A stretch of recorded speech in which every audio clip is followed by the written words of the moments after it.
The victim has now undergone painful skin grafts at the Westchester Medical Center, and his family has hired a well-known civil rights lawyer to try and make sure justice is done in this fiery religious dispute.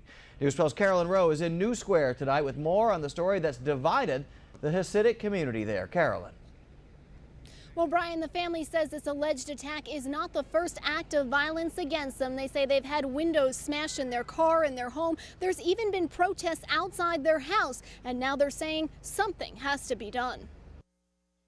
He's in terrible agony. He had yesterday's surgery. It was 8.5 hours. Ruth Rottenberg says she's terrified to be in her own home as she describes her husband Aaron's pain, suffering from severe burns over 50% of his body. He suffered a 3-degree burn under the arm, the whole rib, the whole disc.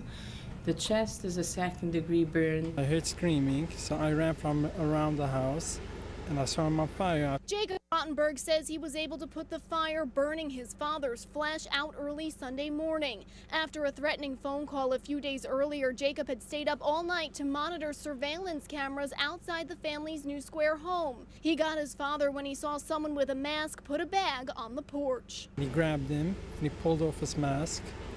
And the moment he pulled off the mask, the bottle that he was holding exploded.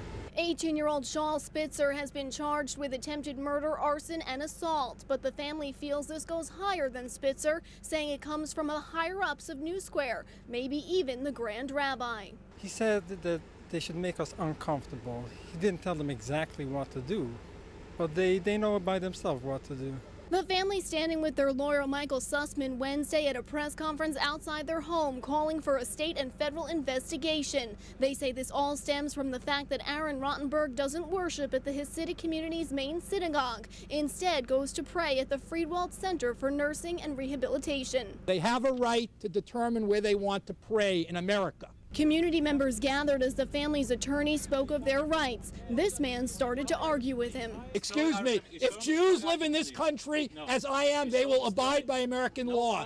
Police blocked off the street and stood outside the family's home as they continue to pray for Aaron's recovery. Now, signs have been hung at the main synagogue here saying that the community does not support these attacks. They also, meanwhile, police say that they have no other suspects at this point.